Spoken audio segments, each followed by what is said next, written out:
Hey, remember when I said that my next video is gonna be about Epic the Musical? Well, I lied, because Cannes Festival and the upcoming Annecy Festival just opened the floodgates, and we are getting hit with so much animated news right now. Like, my calendar, it's packed, my hype meter, it's broken, and honestly, live action cinema might as well just pack its bags. And today we are trying to break down the massive slate of upcoming animated masterpieces you need to watch out for. And let's not lose any more time and jump right into the big ones. First up, Wildwood. Like, put a camera on me right now because I'm literally crying tears of pure joy. I've been waiting for this movie since 2020. It's been 5 long years, but Laika Studios, it's finally delivering. Directed by Travis Knight, this adaptation of Colin Meloy's fantasy novel is officially hitting theaters in this October. Why did it took so long? Well, it took so long because Laika refuses to take any shortcuts. At Annecy, they are debuting a massive exhibition showcasing how they build this world by hand.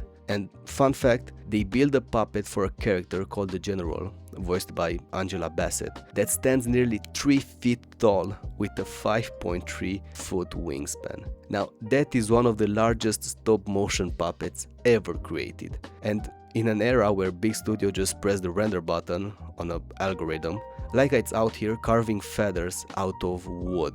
And let's just call it now, this is a heavy contender for the best animated movie of the entire decade. Praise limit, non-existent. Next up, a movie that literally made history last week at Cannes, In Waves, directed by Phuong Nguyen. I hope I pronounced that right. And this is massive because it has been selected as the opening film for the Critics Week at Cannes. This is the first time an animated film has ever done that. And if the art style looks familiar, you've got great taste. Because this definitely channels those grounded, melancholic vibes of Netflix's I Lost My Body. And guess what? Netflix already scooped up the distribution rights for this one too. This movie is adapted from A.J. Dangau's legendary graphic novel, weaving a beautiful, devastating love story of a couple bonded by surfing and skateboarding right before a sudden illness changes everything. And keep in mind this description because it will sound very familiar later on. And now, my personal excitement meter isn't quite as high because, honestly, let's look at Wildwood. That movie already stole my whole soul. But, as an animation fan, seeing a prestige festival like Cannes giving adult animation an opening spotlight, it's an absolute win. Alright, let's head over to France because the French animated industry, it's flexing hard right now. We have 3 massive projects to track. First, Le Corset, also known as Iron Boy, directed by former Pixar animator Louis Clichy. I also hope I pronounced that one right. This movie follows an 11-year-old kid named Christophe in the French countryside who has to wear a literal orthopedic iron corset to stand up straight. He ends up escaping his rigid reality by falling in love with the church organ music. Visually, it looks like a watercolored painting coming to life using Chinese ink brush techniques, from what I can see. And also, if you loved the cozy, rustic warmth of Ernest and Celestine, this is going to be your jam. Then we have Viva Carmen by Sébastien Laudenbach. Now, I'll admit, I wasn't the biggest fan of The Girl Without Hands, and I still need to check out Chicken for Linda.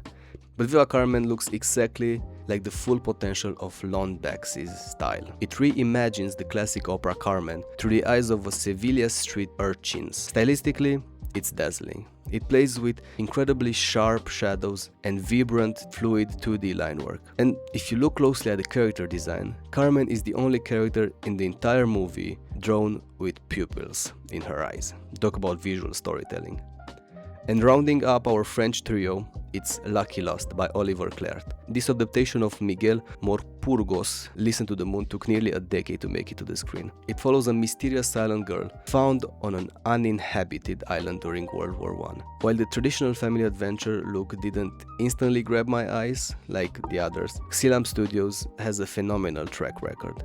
And I have a feeling this historical mystery is going to completely flip my opinion once it drops. Now for a couple of indie powerhouses you need to put on your radar.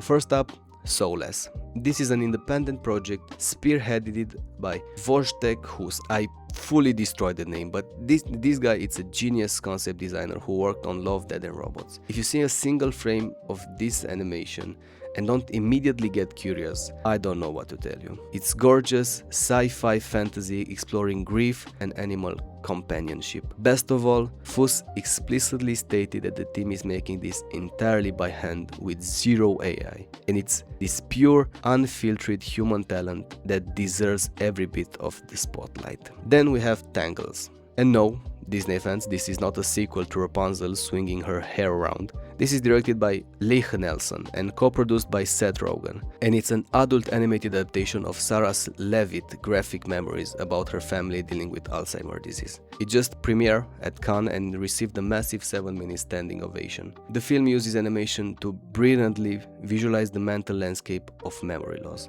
shifting between light and heavy shadows. And if you remember talking about disease, yeah, it's kind of a common trope here, I noticed.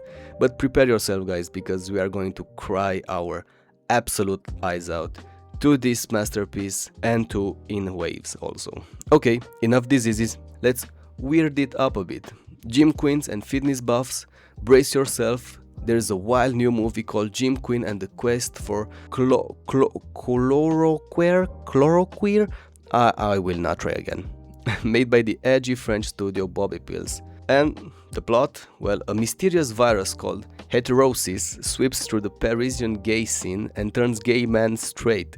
We call them womans here. Okay, going back. Jim, the ultimate six-pack foreigner of the gym, becomes a social outcast and has to race to find a cure with help of a scrawny, freshly out twink named Lucien. Look, I'm not usually a huge fan of shows that go way over the top with stereotypes like Q-Force or Super Drags, but this one looks like genuinely hilarious, subversive movie. I'm keeping my expectation grounded. Next, we have some corporate drama turned indie triumph. Remember when Sony Picture Animation scrapped Matt Briley's deeply personal future film? Well, karma, it's a beautiful thing because the Monk Studio, a passionate animated powerhouse based in Bangkok, just stepped in and acquired the rights. Now titled Afterworld, this fantasy adventure follows a boy traveling the world of Thai spirits to find a cure before a major operation. Take note, Sony, because this underdog story it's about to make you regret your life choices. And also, it's a very big win for Southern Asian culture, because not only we get this movie, but we also have DreamWorks with Forgotten Island. Now, isn't that a treat for everybody? Finally, we got two stunning first looks from across the sea. We have the first teaser poster for Lelu, the Wolf from Silam Studio, directed by Benjamin Masubre and Fursi Teissier. This whole video I just butchered names. That was my job today, and I'm genuinely so sorry for every single name I butchered. Okay, but going back, hunters, wolves, and sheeps, say less. The visuals alone make me want to go out and tattoo my entire body with shots from this very film. I'm so excited for this one. And also we get our first look at Fleur, the new historical fantasy by Rémi Chaillet. Set in the slums of Paris in 1910, Chaillet's distinct, beautiful, lineless painting style, which you might know from Long Way North, it's a match made in heaven for a fantasy setting. And the first image completely proves my point. So, like I said, the animation industry it's absolutely cooking right now, and this is just a fraction of the news dropping. And you know, this is just what we get from over the sea, because we still have America and all the things they do, and Japan with all of the amazing things they do. So I'm so very happy to live in a world with so many amazing and talented people being allowed to pursue their dreams and to give us this amazing story, because I bet every single one of these movies it's gonna be up there as my new favorites. And also, are you team Laika? Are you ready to cry at the new movies about people dying because of diseases? Hit the subscribe button and see you soon, maybe with that video that I've been promising for a while. Tschüss.